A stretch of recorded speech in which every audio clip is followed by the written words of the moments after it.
Hi hello friends, എല്ലാ കൂട്ടുകാർക്കും പുതിയൊരു റിവ്യൂയിലേക്ക് സ്വാഗതം. അപ്പോൾ എല്ലാവർക്കും ശുഭദിനം നേർന്നുകൊണ്ട് ഇന്നത്തെ റിവ്യൂയിലേക്ക് കടന്നാലോ. അങ്ങനെ നമ്മുടെ പ്രകാശിനെ ചോദിക്കുന്നുണ്ട് കാർത്തിക, ഞാൻ അച്ഛാന്ന് വിളിച്ചോട്ടെ എന്ന് ചോദിക്കുമ്പോൾ അതിനെന്താ മേഡം വിളിച്ചോ എന്നൊക്കെ പറയാണ്. കാരണം എനിക്ക് 2 പെമ്മക്കളുള്ളത്, അവർ ഞാൻ മതിയാവോളം സ്നേഹിച്ചു. പക്ഷെ അവർ രണ്ടുപേരും എന്നെ പുറംകാലം കൊണ്ട് തള്ളിയിട്ടിട്ട് പോയി. അതുകൊണ്ട് മോളെ എനിക്ക് സ്വന്തം മോളുടെ കാണാനായിട്ട് ഒരു കുഴപ്പമില്ല എന്നിങ്ങനെ പറയുവാണ്. എങ്കിൽ ഞാൻ പോട്ടെ മോളെ, എങ്കിൽ നാളെ അച്ഛൻ വരുമ്പോൾ അമ്മൂമ്മനെയും കൂടി കൊണ്ടുവരുമോ? അതിനെന്താ മോളെ, ഞാൻ കൊണ്ടുവരാൻ കേട്ടോ എന്ന് പറഞ്ഞിട്ട് പ്രകാശൻ അവിടെ നിന്ന് ചിരിച്ചുകൊണ്ട് ഭയങ്കര സന്തോഷത്തോടു കൂടി പോകുക കേട്ടോ. ആ സമയത്താണെന്നുണ്ടെങ്കിൽ നമ്മുടെ കാർത്തിക എന്നുണ്ടെങ്കിൽ മനസ്സിൽ വിചാരിക്കുകയാണ്, തനിക്കുള്ള പണി ഞാൻ വെച്ചിട്ടുണ്ടോ എന്ന രീതിയിൽ കാർത്തിക പുച്ഛത്തോടു കൂടി തന്നെ പ്രകാശനെ നോക്കുക കേട്ടോ. തിരിച്ച് വീട്ടിലെത്തുന്ന പ്രകാശൻ നമ്മുടെ അമ്മമ്മയുടെ അടുത്ത് നടന്ന കാര്യങ്ങളൊക്കെ പറയാണ്. ഇവിടെ പ്രകാശ, നമുക്കും നല്ല കാലം വരാൻ തുടങ്ങി അല്ലേടാ എന്ന് പറയുമ്പോൾ, പിന്നെ അല്ലാതെ അമ്മേ, കാർത്തു ഉണ്ടല്ലോ. കാർത്തുവോ? അതാരാ എന്ന് അമ്മ ചോദിക്കുമ്പോൾ, എൻ്റെ അമ്മയെ കാർത്തിക, അവളെ ഞാൻ ഷോർട്ടാക്കി കാർത്തു എന്ന് വിളിക്കണതാ, നമുക്കിനി അവളെ അങ്ങനെ വിളിച്ചാൽ മതി അമ്മേ എന്ന് പറയാണ്. ശരിക്കും പറഞ്ഞാൽ നമ്മുടെ നല്ല കാലം തുടങ്ങിയമ്മേ, എൻ്റെ മനസ്സിൽ ചില ഉദ്ദേശങ്ങളൊക്കെ ഉണ്ട് എന്നിങ്ങനെ പറയാണ്. അതെനിക്ക് മനസ്സിലായി, നിൻ്റെ മനസ്സിലെ ഉദ്ദേശം എന്താ അമ്മ എന്നാ പറ എന്ന് പറയാണ്. വിക്രത്തിന് അവളെ കൊണ്ട് കെട്ടിക്കാനല്ലേ നിൻ്റെ ഇപ്പത്തെ മോളെ, കാർത്തു മോളെ. എൻ്റെ അമ്മയുടെ ഒരു തല എന്ന് പറയാണ്. അതെ അമ്മേ, അവന് ഒന്ന് ആലോചിച്ചാൽ കൊള്ളാമെന്നുണ്ട്, പക്ഷേ കാർത്തുവിന് അവനേക്കാളും കുറച്ച് പ്രായം കൂടുതൽ തോന്നിക്കുമോ എന്നാണ് എനിക്ക് സംശയം. കുറച്ച് പ്രായം കൂടുതലുണ്ടോ എന്ന് സംശയമുണ്ട് എന്ന് പറയുമ്പോൾ, അതൊന്നും കുഴപ്പമില്ല, ഇപ്പോഴത്തെ കാലത്ത് അങ്ങനെ പെൺകുട്ടിക്ക് കുറച്ച് പ്രായം ഉണ്ടെന്ന് വെച്ചാൽ വലിയ കുഴപ്പമൊന്നുമില്ല. കുഴപ്പമൊന്നുമില്ലേ അമ്മേ? ഇല്ലെന്നേ എന്നിങ്ങനെ പറയുവാണ്. അതിനുശേഷം നമ്മുടെ പ്രകാശം പറയണ്ട, പതുക്കെ ഞാൻ വിചാരിക്കുന്ന രീതിയിലേക്ക് കാര്യങ്ങൾ അടുപ്പിക്കണം. എടാ പ്രകാശ, എങ്കിലും നിന്റെ മോനൊരു 2 കെട്ടിയതാ, പിന്നെ ജയിൽ പുള്ളിയാ, പിന്നെ കള്ളനാ, പെരും കള്ളൻ. ദേ അമ്മേ, മനസ്സിനെ വേദനിപ്പിക്കാതെ തളർത്തുന്ന രീതിയിൽ ഒന്നും പറയല്ലേ. എടാ സത്യം പറയണോടാ, അതുകൊണ്ട് പറഞ്ഞതാ. കാര്യങ്ങളൊക്കെ അങ്ങനെയൊക്കെയാണല്ലോ എൻ്റെ അമ്മ, അങ്ങനെ ഒരു പ്രശ്നവുമില്ല. ഞാൻ എന്ത് പറഞ്ഞാലും അവളത് അനുസരിക്കും, അത്രയ്ക്ക് ഇഷ്ടം അവൾക്ക് എന്നെ എന്നിങ്ങനെ പറയുവാണ്. അതുമാത്രമല്ല, അവളുടെ വീട്ടിലേക്ക് നാളെ അമ്മേനെയും കൂടി കൂട്ടിക്കൊണ്ട് പോകണമെന്ന് പറഞ്ഞേക്കണം. ഇനി നമ്മുടെ ജീവിതം അവിടെയാണമ്മേ, അവിടെയാണ് എന്നിങ്ങനെ പറയണോ.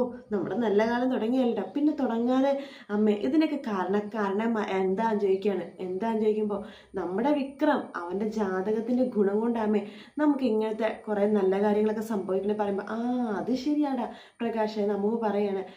അമ്മ അവൻ്റെ ജാതകം നോക്കിയപ്പോൾ അവന് രാജയോഗം ഉണ്ടെന്ന്, കേസരി യോഗം ഉണ്ടെന്നൊക്കെ പറഞ്ഞതല്ലേ, അതെ, അതിൻ്റെ സമയം തന്നെയാണ് അമ്മേ എന്ന് പറയുവാട്ട് പ്രകാശൻ. അതായിരിക്കും, അവൻ്റെ ജാതകം കൊണ്ടിട്ടാണ് നമുക്കിപ്പോൾ നല്ല കാര്യങ്ങളൊക്കെ സംഭവിക്കുന്നത്. അതുകൊണ്ട് അവൻ എത്രയും പെട്ടെന്ന് ജയിലിൽ നിന്ന് ഇറക്കണം, എന്നിട്ട് ഞാൻ വിചാരിച്ച പോലെ തന്നെ കാര്യങ്ങളൊക്കെ നടത്തണം എന്നൊക്കെ പ്രകാശൻ പറയുവാട്ടോ. അമ്മൂമ്മയും ഭയങ്കര സന്തോഷത്തോടു കൂടി ഇങ്ങനെ ചിരിച്ചുകൊണ്ടിരിക്കുകയാണ്. പിന്നെ കാണിക്കുന്നത് കല്യാണിനെയാണ്. കല്യാണിക്ക് ഒരു 5 ലക്ഷം രൂപയുടെ ചെക്ക് കൊടുക്കുവാണ് കാർത്തിക. എന്നിട്ട് പറയുന്നുണ്ട്, ഇൻറ്റീരിയർ വർക്ക് എനിക്ക് വല്ലാതെ ഇഷ്ടപ്പെട്ടു കല്യാണി. ഞാൻ മുമ്പ് ഒരു സ്ഥലത്ത് പോയപ്പോഴും ഇത്രയും ഭംഗിയായിട്ട് ഇൻറ്റീരിയർ വർക്ക് ഞാൻ കണ്ടിട്ടില്ല. കുറഞ്ഞ സമയത്ത് കല്യാണി എങ്ങനെയൊക്കെ മനോഹരമാക്കാവോ ആ രീതിയിൽ മാക്സിമം നല്ല സൂപ്പർ ആക്കിയിട്ടുണ്ട്. പിന്നെ ഈ ചെക്ക്, ഇത് ആ കൺസ്ട്രക്ഷൻ വർക്കിൻ്റെ കാര്യം ഞാൻ പറഞ്ഞു, ഒരു വീടിൻ്റെ ആ കൺസ്ട്രക്ഷൻ വർക്ക് കല്യാണിയുടെ കിരൺ തന്നെ ഏറ്റെടുക്കണം, അതിനുള്ള അഡ്വാൻസാ എന്നതിനെ പറയുവാണ്. അയ്യോ മാഡം, ഇത്രയും വലിയ തുക, അതൊക്കെ ഇരിക്കട്ടെ, കാരണം എനിക്ക് നിങ്ങളെ അത്രയ്ക്ക് വിശ്വാസമാണ്. നിങ്ങളുടെ വർക്ക് പെട്ടെന്ന് തീരുകയും ചെയ്യും, പക്ഷെ അത്ര നല്ല ഗുണവും ക്വാളിറ്റിയും ഉണ്ടാകും. അപ്പോൾ അതുകൊണ്ട് ഞാൻ പറഞ്ഞ സമയത്ത് തന്നെ കൺസ്ട്രക്ഷൻ വർക്ക് തുടങ്ങണ കല്യാണി. പിന്നെ ഇൻറ്റീരിയർ വർക്ക് അത് നാളെ ആകുമ്പോഴേക്കും കഴിയുമല്ലോ. അപ്പോൾ മറ്റന്നാൾ ആണ് ഇതിൻ്റെ ഉദ്ഘാടനം നടത്താൻ വേണ്ടി തീരുമാനിക്കുന്നത്. കല്യാണിയുടെ കിരണേട്ടനൊക്കെ ആയിട്ട് വരണം കേട്ടോ. ഹരിയേട്ടനും അങ്ങനെ തന്നെ കിരണിൻ്റെ കൂടെ കൺസ്ട്രക്ഷൻ വർക്കൊക്കെ നോക്കിയിട്ട് നന്നായിട്ടൊക്കെ ചെയ്ത് തരണം കേട്ടോ. അതൊക്കെ ഞങ്ങൾ ചെയ്തോളാം മാഡം എന്ന് പറയാണ്. അതിനുശേഷം നമ്മുടെ കാർത്തിക പറയുന്നുണ്ട്, പിന്നെ കല്യാണി കൺസ്ട്രക്ഷൻ ഇവിടെ കമ്പനിയുടെ ഉദ്ഘാടനത്തിന് വരുമ്പോൾ കല്യാണിക്ക് ഒരു ചേച്ചി ഉണ്ടല്ലോ, കാദംബരി, ആ കുട്ടീനെയും ഭർത്താവിനെയും കൂടി കൂട്ടണം കേട്ടോ. അതിനെന്താ മാഡം, ഞാൻ കൊണ്ടുവന്നോളാം. ശരി കല്യാണി എന്ന് പറഞ്ഞിട്ട് കാർത്തിക അവിടെ നിന്ന് പോകുക കേട്ടോ. അതിനുശേഷം കല്യാണി നടന്ന കാര്യങ്ങളൊക്കെ കിരണിനോട് പറയുന്നുണ്ട്. കിരൺ പറയുന്നുണ്ട്, എന്നാലും ഇത്രയും വലിയ തുക ആദ്യമായിട്ടായിരിക്കും നമുക്ക് അഡ്വാൻസ് ആയിട്ട് കിട്ടുന്നതല്ലേ. ഇതിപ്പോൾ നല്ലൊരു ശതമാനം തുകയുണ്ടല്ലോ. നമ്മൾ സാധാരണ 10% തുകയല്ലേ വാങ്ങിക്കാറുള്ളൂ, നമ്മളെന്നല്ല ആരാണെങ്കിലും അഡ്വാൻസ്. പക്ഷെ ഇതിപ്പോൾ നല്ല തുക തന്നെ, അതായത് 40% മുകളിൽ ഇപ്പം തന്നെ അവർ അടച്ചിട്ടുണ്ട്. എന്തായാലും ഞാൻ നല്ല രീതിയിൽ തന്നെ കൺസ്ട്രക്ഷൻ വർക്കൊക്കെ എത്രയും പെട്ടെന്ന് തന്നെ തീർത്ത് കൊടുക്കാൻ കല്യാണി എന്ന് പറയുവാണ്. കിരണേട്ട, അത് മാത്രമല്ല, ആ മേഡത്തിന് നമ്മളോട് എന്തൊരു പ്രത്യേക അടുപ്പുള്ളതായിട്ട് എനിക്ക് തോന്നുന്നുണ്ട്. സത്യം പറയാലോ കിരണേട്ട, എനിക്കും എന്തോ വല്ലാത്ത അടുപ്പം പോലെ. ആ മേഡം അടുത്തേക്ക് വരുമ്പോൾ എനിക്കെന്തോ വലിയ ഒരുപാട് ജന്മജന്മങ്ങളായിട്ട് നമുക്ക് ഒരു ബന്ധമുള്ള ഒരാളെ കാണത്തില്ലേ, അതുപോലത്തെ ഒരു ഫീലാണ്. അതെന്താ കല്യാണി, അതെന്താന്ന് എനിക്ക് അറിയില്ല കിരണേട്ടാ, എന്തോ വല്ലാത്തൊരു ഒരു ഒരു ഒരു അടുപ്പം തോന്നുന്നുണ്ട്. പിന്നെ എനിക്ക് അങ്ങനത്തെ അടുപ്പം തോന്നിയവരൊക്കെ നമ്മുടെ ജീവിതത്തിൽ നിന്ന് പോയിട്ടില്ല, അവർ നമ്മുടെ ജീവിതമായിട്ട് അടുത്തിടപഴകിയിട്ടുണ്ടാവും. അതാണല്ലോ നമ്മുടെ കൂടെ എപ്പോഴും നമ്മുടെ സ്നേഹിക്കുന്നവരുള്ളത്. അതുപോലെ തന്നെയായിരിക്കും ഈ മേഡം എന്ന് എനിക്ക് തോന്നുന്നുണ്ട്.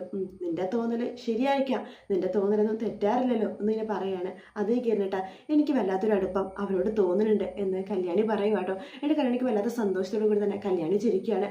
പിറ്റേ ദിവസം രാവിലെ തന്നെ നമ്മുടെ പ്രകാശനും അമ്മയും കൂടി സാധനങ്ങളൊക്കെ എടുത്തു വയ്ക്കും കേട്ടാ.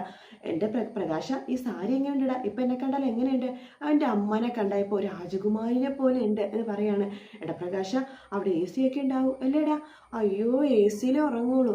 അല്ലടാ, സോണിയുടെ വീട്ടിൽ AC ആയിരുന്നല്ലോ. പിന്നെ അവളുടെ വീട്ടിൽ നിന്ന് ഇറങ്ങി ആ ശരണ്യയുടെ വീട്ടിൽ പോയപ്പോൾ മീനമാസ ചൂടിൽ നമ്മൾ പൊള്ളി പഴുത്തില്ലേടാ അവിടെ കിടന്നിട്ട്. അതുകൊണ്ട് അങ്ങനെയൊന്നും ഇനി സംഭവിക്കാൻ പാടില്ല. എൻ്റെ അമ്മയെ അങ്ങനെ ഒന്നും സംഭവിക്കില്ല. ഞാൻ പറഞ്ഞില്ലേ, അത്രയ്ക്ക് നല്ല കുട്ടിയാണ് അവൾ. അത് മാത്രമല്ല നമ്മുടെ രാജയോഗം തുടങ്ങി അമ്മേ അത് പറയാണ്. നമ്മൾ വിചാരിച്ച പോലെ തന്നെ എല്ലാ കാര്യങ്ങളും നടക്കും എന്ന് പറയാണ്. പിന്നെ അവളുടെ മുമ്പിലേ ഇവിടെ പ്രകാശം, നീ പെൺമക്കളെ ഒരുപാട് സ്നേഹിക്കുന്ന അച്ഛനായിട്ടൊക്കെ അഭിനയിക്കണം കേട്ടോ, അതൊക്കെ ഞാൻ ഏറ്റു അമ്മേ എന്ന് പ്രകാശം പറയാണ്. അങ്ങനെ അവർ രണ്ടുപേരും കൂടി കാർത്തികയുടെ വീട്ടിലേക്ക് എത്തും കേട്ടോ. ഒരുപാട് സാധനങ്ങൾ അവർ കയ്യിൽ പെട്ടിയും ഭാണ്ഡമൊക്കെ ആയിട്ടാണ് വരുന്നത്. കാർത്തിക അമ്മ വന്നല്ലോ എന്ന് പറഞ്ഞിട്ട് വാ വാ എന്ന് പറഞ്ഞിട്ട് അമ്മമ്മനെയും പ്രകാശിനെയും കൂട്ടി അകത്തേക്ക് കയറുവാനായിട്ട് പെട്ടെന്ന് തന്നെ കാർത്തു, ഇതാണ് എൻ്റെ അമ്മ മോള് എന്നിങ്ങനെ പറയുവാണ്. അമ്മമ്മ എന്നെ അനുഗ്രഹിക്കണം എന്ന് പറഞ്ഞിട്ട് കാർത്തു കാലിലൊക്കെ ഇങ്ങനെ വീഴുന്നുണ്ട്. അയ്യോ നല്ല മോള്, നന്നായിട്ടിരിക്കും മോള് എന്ന് പറയാണ്. മോള് ഞാൻ എൻ്റെ മോനായിട്ട് പുകഴ്ത്തി പറയില്ല കേട്ടോ. പെൺമക്കളെ ജീവനായിട്ട് കാണുന്ന അച്ഛൻ വേറൊരാൾ ഈ ലോകത്തുണ്ടോയെന്ന് എനിക്ക് സംശയമാണ്. അത്രയ്ക്ക് ഇഷ്ടം അവൾക്ക് പെൺമക്കളെ. പക്ഷെ ഇവൻ്റെ പെൺമക്കളൊക്കെ പുറം കാലം കൊണ്ട് തള്ളിയിട്ട് ഇവനെ പോയില്ലേ. അതുകൊണ്ട് മോളെ പൊന്നുപോലെ ഇവൻ സ്നേഹിക്കും. ഇത്രയും പെൺമക്കളെ സ്നേഹിക്കുന്ന അച്ഛനെ ഉപേക്ഷിച്ചു പോയ ആ രണ്ട് പെണ്ണുങ്ങളെ എനിക്ക് കാണണമെന്ന് ആ കല്യാണിയും ഒരു പെണ്ണുകുട്ടിയെ കാര്യം പറഞ്ഞ കാദംബരി അവരെനിക്ക് കാണണമെന്ന് ആഗ്രഹമുണ്ട് അച്ഛാന്ന് പറയുവാണ്. അയ്യോ, അവരൊന്നും കാണണ്ട മോള്, അവരെ കണ്ടു കഴിഞ്ഞാൽ ചിലപ്പോൾ നമ്മൾ തമ്മിലുള്ള ബന്ധം വരെ ആ കല്യാണി ഇല്ലാതാക്കും. സംസാരിക്കാൻ കഴിവില്ലാത്ത ആൾക്ക് ഇപ്പോൾ സംസാരശേഷി കിട്ടിയിട്ടുണ്ടല്ലോ, അവൾ വേണ്ടതും വേണ്ടാത്ത കാര്യങ്ങളിലൊക്കെ ഇടപെട്ട് നടക്കുക ഇപ്പോൾ. അതുകൊണ്ട് മോള് അവളെ പരിചയപ്പെടാതിരിക്കുക നല്ലത്, അല്ലെങ്കിൽ നമ്മളെ ബന്ധം എല്ലാം പോകുന്നു. എനിക്ക് പേടിയുണ്ട് മോളെ, അത്രയ്ക്കും വിഷമാണ് അവളിപ്പോൾ ചീറ്റണത് എന്ന് പറയുകയാണ്. ഓ അങ്ങനെയാണോ? അതേന്നേ.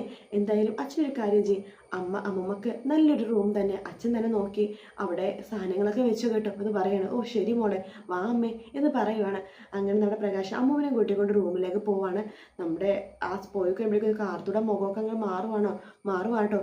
നിങ്ങളെ ഞാൻ കാണിച്ചില്ല, നിങ്ങൾ അനുഭവിച്ച് ഞാൻ നിങ്ങളെ കൊല്ലും എന്നൊക്കെ മനസ്സിലിങ്ങനെ വിചാരിക്കുന്ന ഭാഗത്തോട് കൂടിയിട്ടാട്ടോ എപ്പിസോഡ് തീരുന്നത്. വീഡിയോ ഇഷ്ടപ്പെട്ടെങ്കിൽ ലൈക്ക് ചെയ്യുക, സബ്സ്ക്രൈബ് ചെയ്യുക, കമൻറ്റ് ചെയ്യുക. മറ്റൊരു വീഡിയോ ആയിട്ട് വീണ്ടും കാണാം. Take care, bye bye.